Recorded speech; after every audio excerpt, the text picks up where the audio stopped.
Sahabat Alma Putra di mana saja Anda berada. Jumpa lagi bersama saya, Bruder Hengki Alma, dalam acara Warta Iman, edisi Perayaan Sabtu Suci 16 April 2022.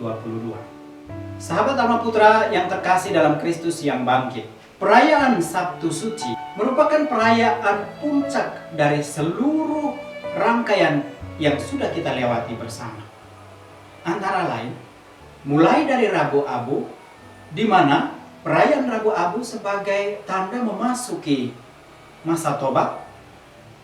Selanjutnya perayaan Pekan Suci yang ditandai dengan perayaan Minggu Palem, di mana pada saat itu kita merayakan Yesus yang dielu-elukan di Yerusalem dengan kata Hosana Putra Daud.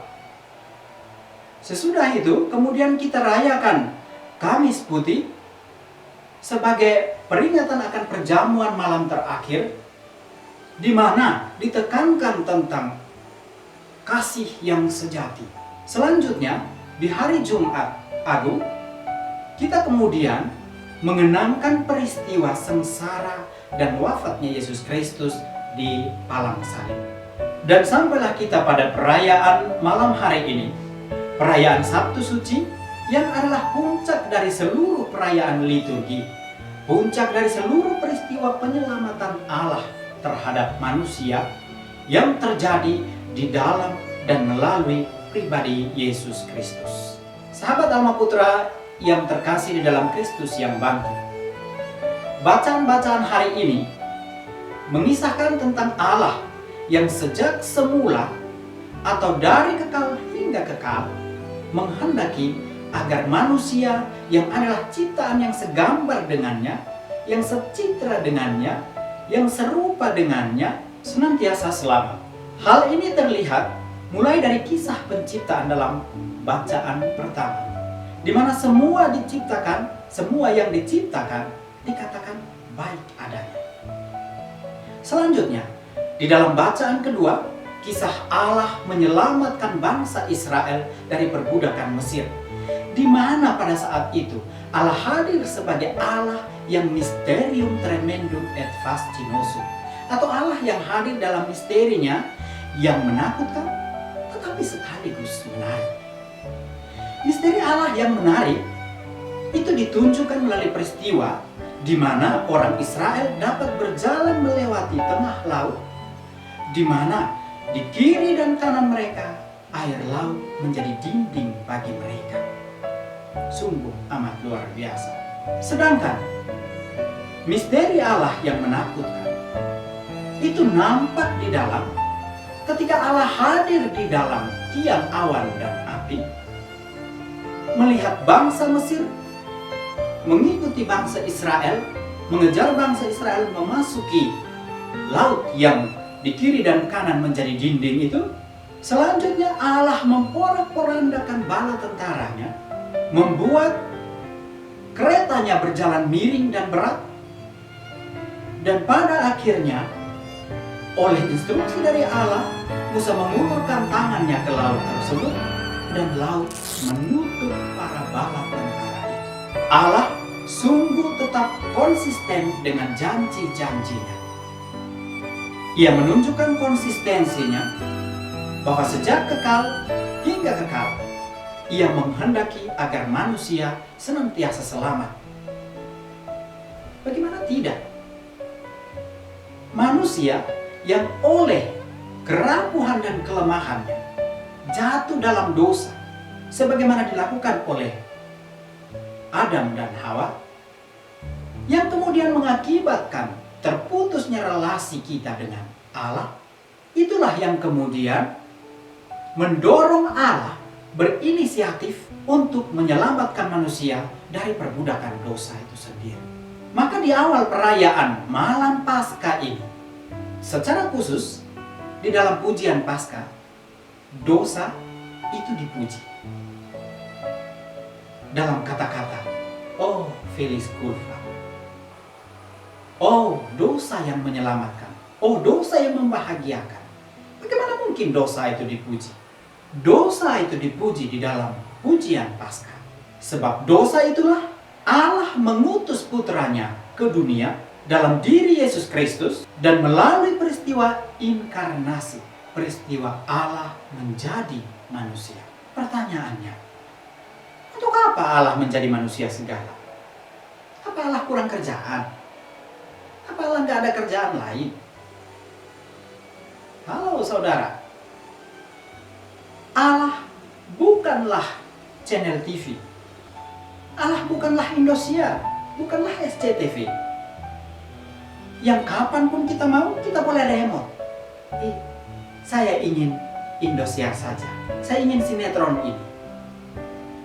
Allah punya kebebasan yang sifatnya mutlak. Nggak bisa diganggu-gugat.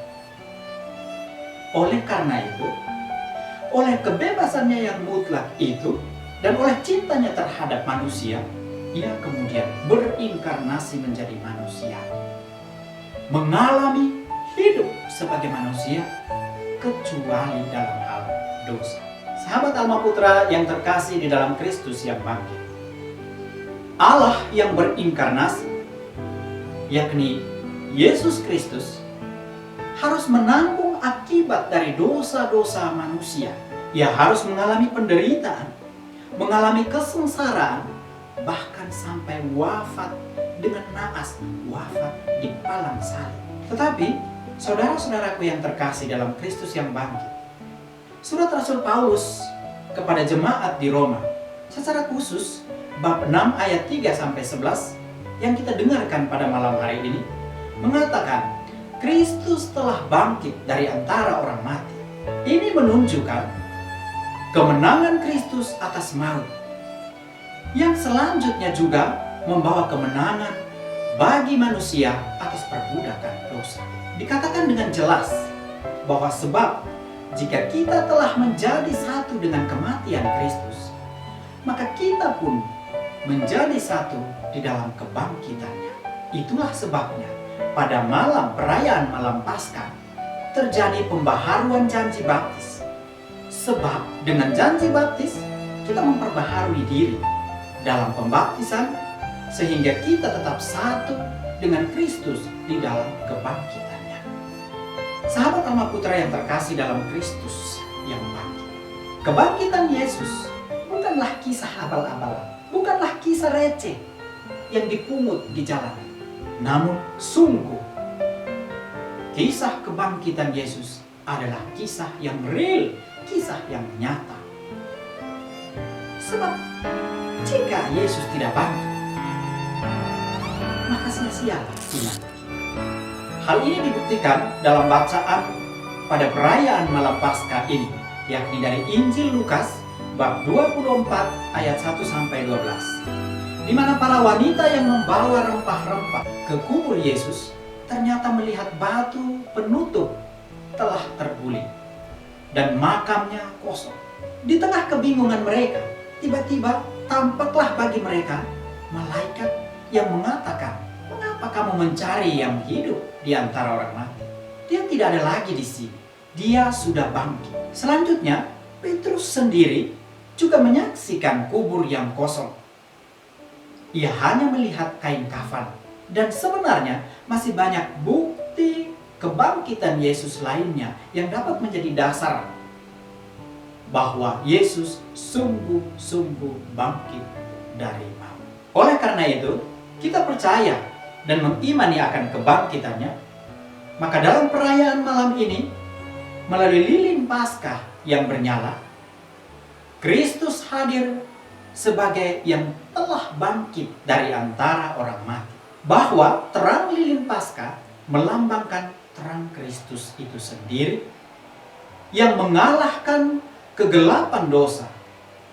Sehingga dengan demikian, di dalam dan melalui Kristus, kita telah dimerdekakan dan menjadi anak-anak terang. Lantas, bagaimana kita mengisi kemerdekaan sebagai anak-anak terang dalam kehidupan kita sehari-hari? Sahabat Alma Putra yang terkasih di dalam Kristus yang bangkit, hemat saya, yang perlu kita lakukan sebagai anak-anak terang dalam keseharian kita ialah dengan mendasari seluruh perilaku hidup kita dengan mendasari seluruh perbuatan hidup kita di atas dasar sikap takut akan Allah. Ketakutan apa yang dimaksudkan di sini? Yang saya maksudkan di sini bukanlah ketakutan yang bersifat horor. Sebab ketakutan horor itu sifatnya menyeramkan.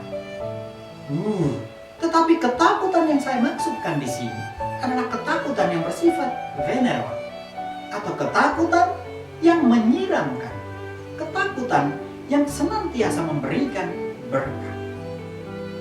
Sebab Allah yang kita imani, Yesus yang kita percaya adalah Allah yang senantiasa hadir dan memberkati setiap kita. Selamat Pesta Paskah, Kristus telah bangkit. Haleluya.